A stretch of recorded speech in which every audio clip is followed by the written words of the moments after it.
All right, so just a little warm-up idea for converting to standard form. This is an equation of a circle, and this is the standard form of an equation of a circle. When we're given the circle in standard form, it's easy to find the center, the HK, and the radius. If we're given the circle in this equation, can you find the H and the K? Can you identify what it is? No. So we need to do what's called completing the square. We're going to use that technique to rewrite equations that look like this back into their standard form, where the HK is easy to see. So just a little warm up, completing the square, we need to figure out, okay, well, what needs to go here so that we can rewrite it as x plus 6 squared? Well,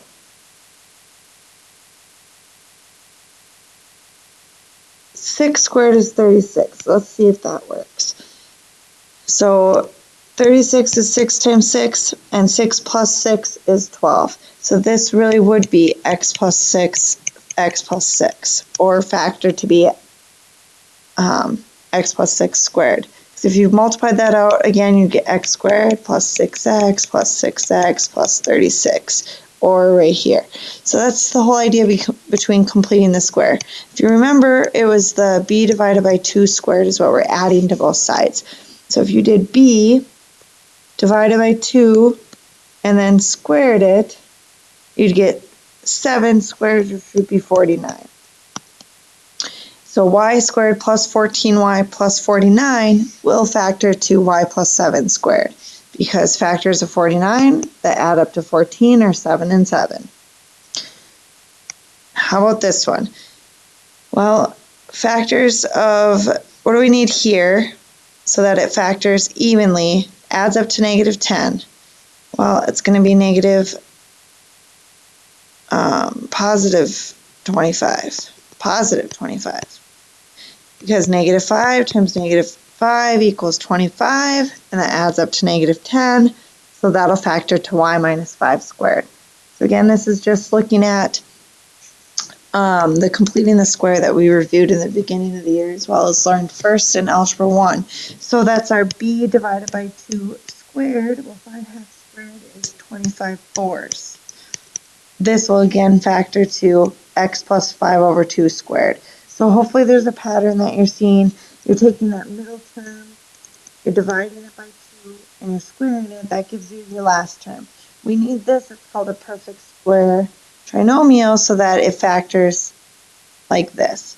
Because now, if this was our circle, this would be, our h would be negative 6, and that'd be easy to tell. So we took something like this and made it look like this so that we can identify the h or the k from it. If these two were both part of our circle, you'd know that h would be negative 6 and k would be negative 7. Then we could easily tell our center. So that's what we're going to work on. Here's the standard equations of these conics. And we've covered these before, but these are the formulas that we'll be using. The parabolas, you do have the plus or minus 1 over 4p, depending on which direction it opens. This is positive if it opens up, or negative if it opens down. Positive if it opens to the right, negative if it opens down. With a hyperbola, right now this one is opening horizontally. If the y value came first, then it would be opening vertically. So we do have the hyperbola, either equation. And the ellipse, the a squared and b squared, could switch spots as well. If only one term is squared, you know it has to be a parabola. The other two terms are not squared. The x and y are not squared. So you know that has to be a parabola. If you have ax squared plus by squared, there's two of them that look like that. If a and b are different numbers, if a not equals b, then you have an ellipse. If a does equal b, then you have a circle. So look at the circle and the ellipse equations. They look very similar. They both have plus, but in a circle, there will be no numbers under, or no fractions, the leading coefficients out in front of the parentheses will be the same. Or these ones, you really have 1 over a here and 1 over b here, so you have different leading coefficients, or a and b are not equal.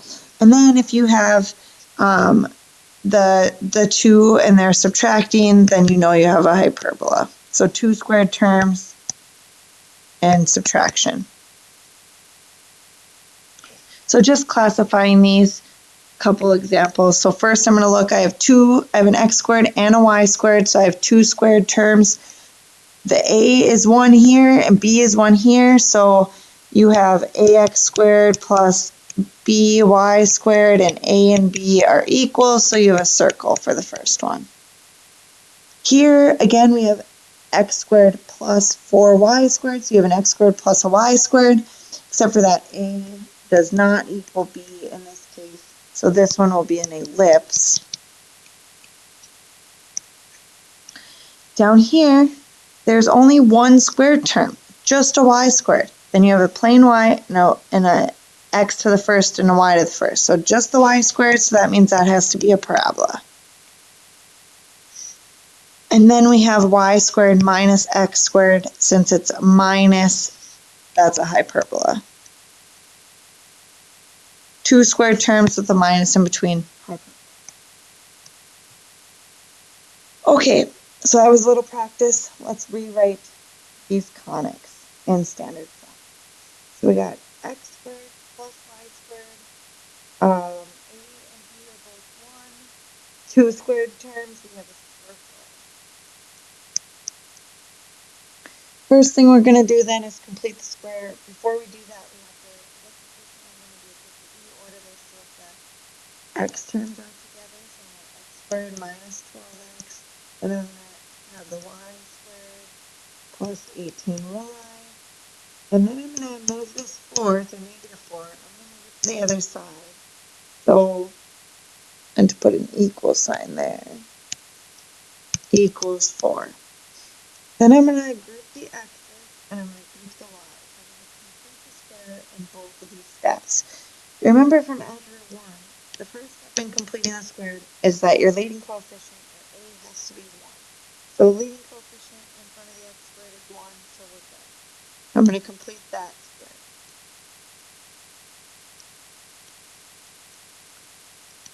Here, again, y is already 1, so I'm just going to take out the positive 1, and I'm going to complete this square.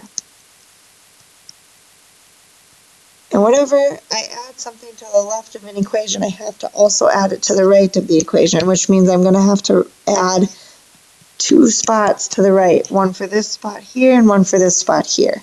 Now what goes in that blank, I need to figure out, I need to rewrite this as a perfect square here. I need to rewrite this as a perfect square trinomial.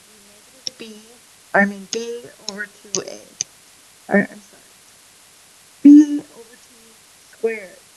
So that's going to be negative 12 over 2 squared, that's negative 6 squared is 36.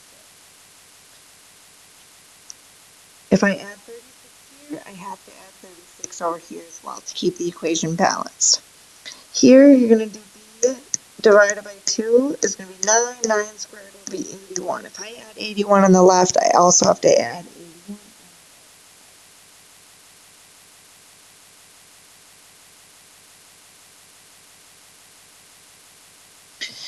the right. Okay, so then this factors the 36 that add up to negative 12. Well, that will be negative 6 and negative 6.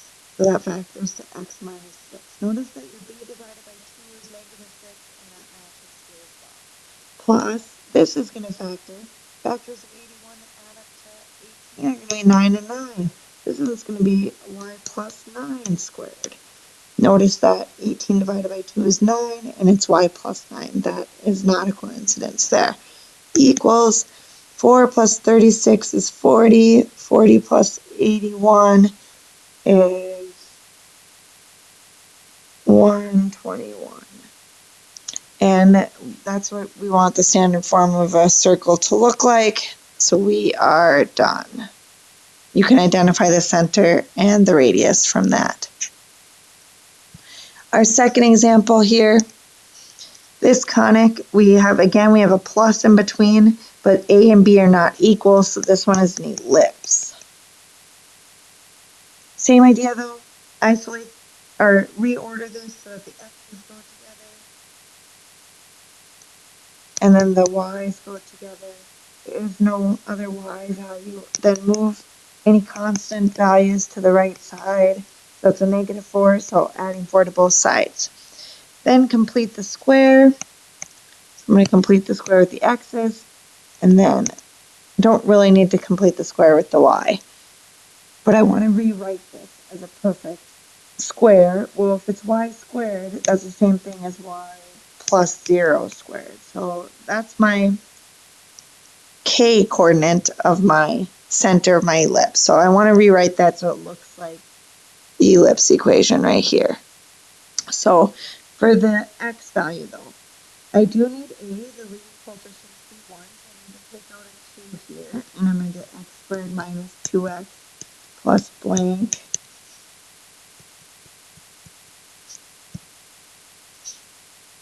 So I had to take out a 2. Then I do my b divided by 2 squared.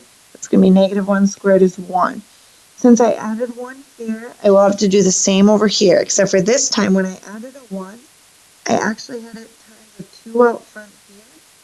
So if you think about it, what you're really adding from this section is 2 times that 1. So you're really adding 2 on the left, so you have to add 2 on the right. Then factor this side further. It's going to factors the 1 that add up to -2 are going to be -1 and -1. Again, it's the same thing you get when you do b divided by 2. Factors to x minus 1 times x minus 1, or x minus 1 squared, plus y plus 0 squared equals 6. So the one thing with the ellipse that you need to notice is that the ellipse equation is equal to 1. Right now we have it equal to 6, so that's not what we want. So to get this equal to 1, we'll have to divide everything in this equation by 6. So here you're going to get 1/3, or x minus 1 squared over 3. This will just be y plus 0 squared over 6 equals 1. You could write that as well as just y squared over 6. But I like to write it like this because then I know my center's 1, 0. It's easy to identify.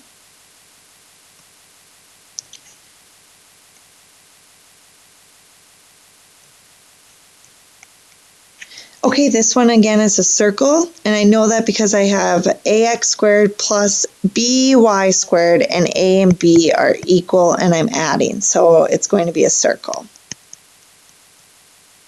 I'm going to move this constant value to the right, so this time I need to subtract 2 from both sides, and at the same time I'm going to group my x's, and then I'm going to group my y's. And then I have I'm going to move this over just a little bit here. Then I'm going to group these, and I'm going to complete the square. In doing that, I'm going to need to take out a 2. So I need my x squared and my y squared to have a leading coefficient of 1. So I'm going to take out a 2 here and get x squared minus 6x. I'm going to add my plus blank so I can complete my square. Here, I want that to be a 1, so I'm going to take out a positive 2. I get y squared plus 2y plus blank equals -2 plus blank plus blank. Whatever I add on the left, I'm going to have to add on the right. So I'm adding 2 things on the left, so I'm going to have 2 spots to add to on the right. To complete the square, I do b divided by 2 squared. That's going to be -3 squared is going to be 9. If I add 9 here, I have to do the same thing over here, except for if I add 9 here, it's actually 18 because it's 2 times 9. So I have to add 18 over here.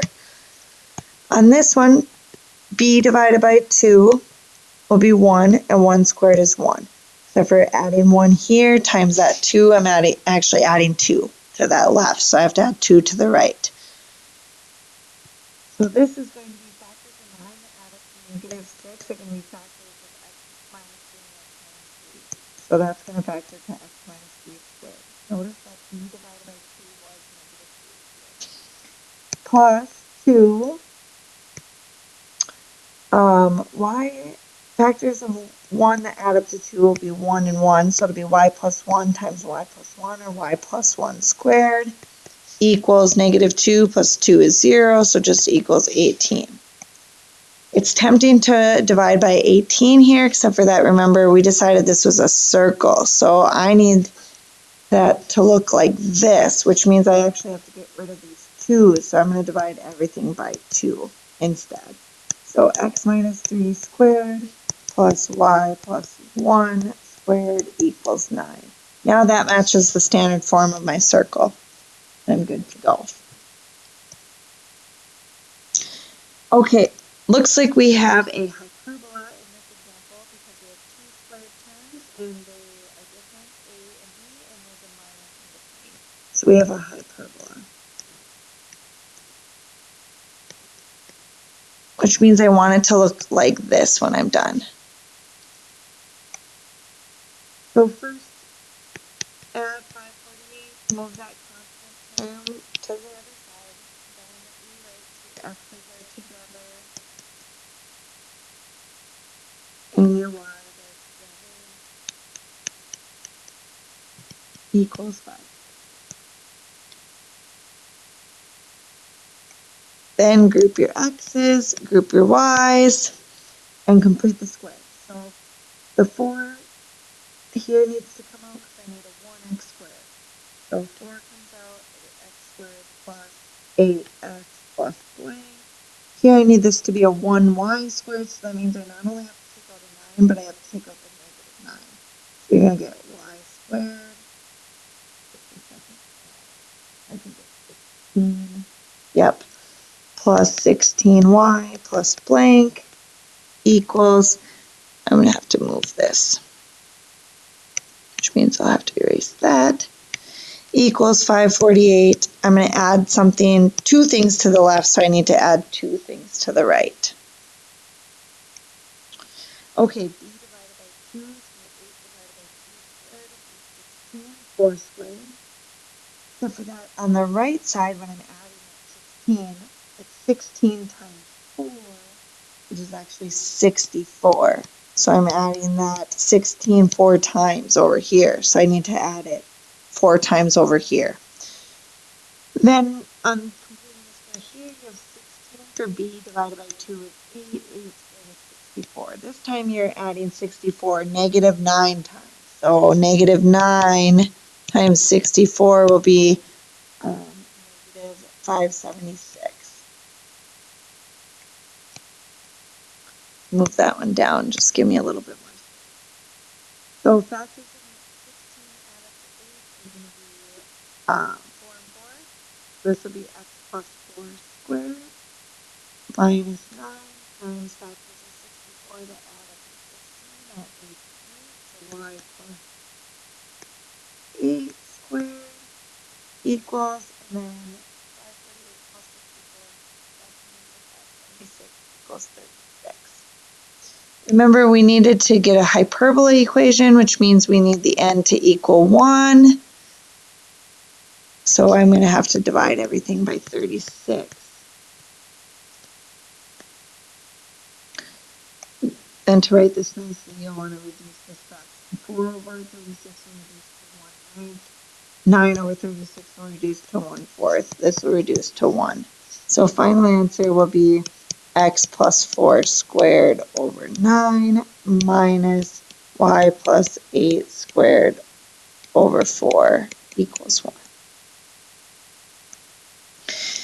Okay, this example, I'm going to leave this up here just a second. Notice that I just have one x squared term and the x and y here. So it looks like this is going to be a parabola in that equation. I want it to match. Y minus k equals 1 over 4p x minus h squared. Because the x is squared, so this is a parabola.